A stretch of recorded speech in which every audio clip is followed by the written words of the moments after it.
Bonjour, c'est Oli le Belge, les amis, on se retrouve pour une fois à un endroit différent. On est au Paraclub Namur. Pourquoi différent? Parce qu'on est, évidemment, aujourd'hui on vous présente un scooter. Je sais que vous aimez ça. Et je dois reconnaître que cette fois-ci, franchement, on a vachement aimé aussi. Alors, on est en train de regarder discrètement parce que, j'ai même mon fils qui est dans les airs, qui va bientôt atterrir. J'espère qu'il va nous faire un beau petit atterrissage. Voilà, le voilà. Voilà. Voilà, joli.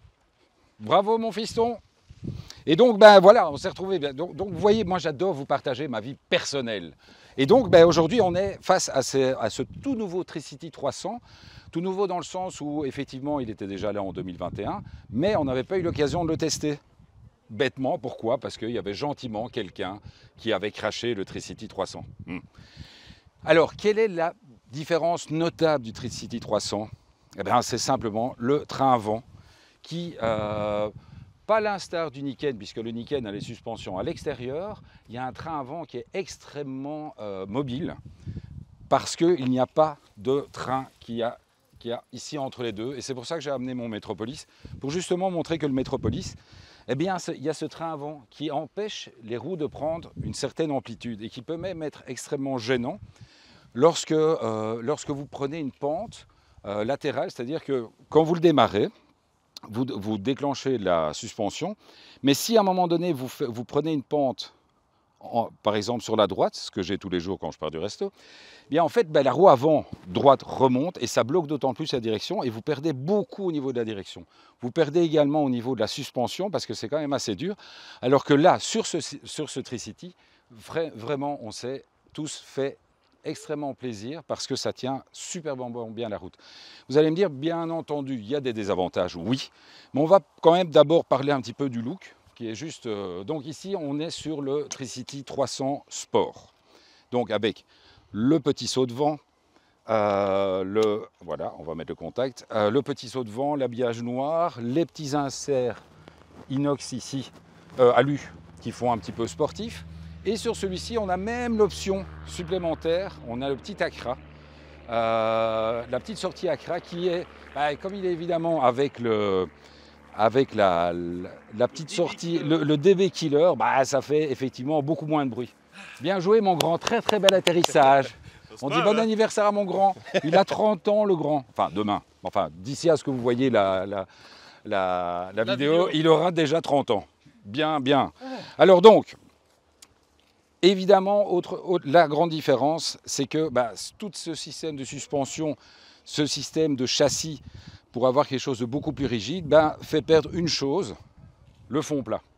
Le fond plat qu'on a sur le Metropolis. Ici, effectivement, vous allez devoir enjamber le tunnel central parce que, voilà, il faut bien passer le châssis quelque part, mais ça amène évidemment une conduite beaucoup plus sportive. Autre chose évidemment que l'on a perdu un petit peu avec ce scooter, parce qu'il a bien fallu rentrer les suspensions quelque part, on n'a pas de boîte à gants ou de petites choses à l'avant comme on peut retrouver sur le Metropolis, où effectivement on a pas mal de place. La boîte à gants qui est devant, qui est assez pratique. Par contre, clairement, au niveau chargement, on est quand même très très à l'aise, c'est immense, on a une place incroyable, on peut vraiment y loger 2 casques sans aucun problème, avec les petites lumières sympathiques, etc. Ça c'est quand même assez pratique, il faut jamais, donc toujours bien réfléchir qu'un casque, avant de fermer comme un sauvage, il faut toujours bien le disposer dans le bon sens, donc il faut toujours mettre le casque à l'envers, ou en tout cas le tester avant. Alors pour le reste, donc c'est un permis B, donc permis B ça dit quoi? Ça dit donc effectivement... Ah oui, la petite trappe à essence. Alors essence, 13 litres si je ne me trompe. 13 litres. En moyenne, on va dire sur une... ça c'est juste pour vous rappeler que je suis parti avec le keyless dans ma petite poche. Tout à fait. Oui. Mais justement, c'est pour rappeler que vous ne devez pas partir avec le contact mis dessus. Et donc pour en revenir, donc 13 litres, une consommation évidemment extrêmement raisonnable.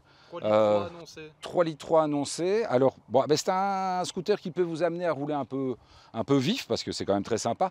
La puissance, c'est pas délirante. On est en dessous des 30 chevaux, ça fait 28 chevaux. ça fait quand même plus de 270 kg, enfin 270. Même, ouais. 240 annoncés. 240, oui. Je me suis mis dessus. 240 annoncés. Donc effectivement, les 28 chevaux, ce n'est pas un foudre de guerre. Ça monte, on l'a déjà mis à 130 km/h, mais il est en rodage, donc on n'a pas encore vraiment tiré dedans à fond. Là, par contre, on regrette un petit peu, lorsqu'on est sur autoroute, on regrette un petit peu ce saut de vent, qui est effectivement très très beau, mais qui protège absolument pas. Et c'est d'autant plus spectaculaire qu'effectivement, vous le voyez lorsqu'on s'assoit dessus. Oui, j'ai gardé l'habitude des chevaux, donc je monte toujours du même côté sur un scooter ou sur une moto. Mais donc en fait, ici, on a une très très belle protection, parce que vraiment, ça protège tout le haut du corps sans aucun problème. Par contre, au niveau de la tête, on ramasse quand même pas mal. Autre différence au niveau des suspensions, donc il faut savoir que l'ancien Tricity n'avait pas de blocage de suspension, donc il ne pouvait pas tenir tout seul. Celui-ci là, et ils ont gardé en fait une certaine, il peut un peu bouger lorsqu'il est bloqué en suspension, donc de nouveau, au contraire de celui-ci qui lui est tout à fait bloqué. Alors c'est surprenant lorsqu'on s'arrête, donc vous avez en fait ici le blocage pour l'arrêter, pour le remettre qui est ici. Donc c'est vrai qu'on est en ville, il faut y prêter attention, c'est-à-dire que lorsqu'on s'arrête, on a cette petite tendance, il risque de bouger et ça peut faire un petit peu peur au départ. Mais par contre, le gros avantage, c'est que lorsqu'on le déplace, donc on n'est pas avec quelque chose qui est super rigide. Et c'est vrai que quand on doit le sortir, par exemple, d'un garage, quand vous avez une marche que vous ne prenez pas d'une manière tout à fait parallèle, il a tendance à vachement secouer. Donc, voilà, comme ça, on a fait plus ou moins le tour. Donc, évidemment, le prix. Attends. Petite chose quand même qui participe quand même au confort et à la tenue de route, c'est effectivement la taille des pneus. Et la monte d'origine est quand même assez sympa, c'est une monte assez sportive, c'est un Batlax, donc c'est quand même, ça rigole pas. Et donc ouais, effectivement on en arrive au prix. Alors le prix, donc celui-ci c'est le sport avec la petite sortie Accra, mais de base il coûte 8 700 €. Donc ça reste cher pour un scooter, mais ça reste vraiment pas cher par rapport à tous les autres 3 roues comme les MP3, etc. Puisque sur les nouveaux RXR, on est pratiquement à 11 000 €. Sur celui-ci, dans cette configuration-ci, en sport, avec l'Accra dessus, on est aussi dans l'ordre des 11 000 €. Mais avec, Gilles a eu l'occasion un petit peu hier, parce que vous allez découvrir après sur cette vidéo, il nous a fait des belles petites prises de vue avec les GoPro, etc. pour vous montrer le travail des suspensions avant. Mais donc évidemment Gilles, avec son idée de mécano, il a bien regardé et c'est vrai que l'accessibilité pour plein de choses est hyper pratique pour changer les plaquettes, etc. Pour travailler sur le moteur, c'est tout à fait autre chose que sur le Tricity où il a déjà râlé comme un bœuf, il n'arrête pas de m'engueuler. Le Metropolis, où il n'arrête pas de m'engueuler parce qu'il me dit j'en ai marre de travailler sur ton scooter de merde, il faut toujours tout démonter. C'est vrai. Donc vraiment, c'est rare que je fasse un essai scooter. Celui-ci m'a particulièrement plu et il a plu vraiment à tout le monde parce que il y a vraiment cette maniabilité qui est vraiment très sympa et je trouve que c'est vraiment quelque chose de top. Gilles veut dire quelque chose. Oui, juste attention. L'angle du scooter est bien plus important que celui de la béquille centrale. Donc, la première chose que j'ai fait dans les 10 premières minutes où j'ai roulé avec le scooter, j'ai touché la béquille centrale. Pas bien. Mais on a vraiment fait attention, monsieur Yama. On vous promet, on va vous le ramener nickel. On s'est vraiment bien amusé avec. On va encore les rouler un petit peu. On va terminer le rodage. Et puis, vous allez retrouver vraiment toutes les vidéos embarquées de Gilles. Parce que pour une fois, on ne fera pas une vidéo embarquée parce qu'aujourd'hui, on préfête l'anniversaire du petit, enfin du grand, enfin du vieux. Et toujours, il y a toujours Bijou qui n'arrête pas, il m'énerve. Je suis poursuivi par ces photographes, c'est infernal. Il y a des moments où vraiment, j'ai l'impression de... Ouais, quel beau t-shirt, dit. C'est la même taille que moi? Non. Et les frères Pétard ici. Bon, on se retrouve la semaine prochaine pour d'autres essais. Je croise les doigts. Normalement, je vais recevoir la R7. Elle doit être, j'espère qu'elle sera chargée demain dans le camion. Et comme ça, je pourrais vous représenter une fois une moto. Parce que sinon... Bon, allez, on envoie la pub et vous retrouvez pour les embarquer. Ciao les amis.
va en profiter parce que comme on a fait le cut entre eux, vous avez vu que Nicolas a atterri derrière nous.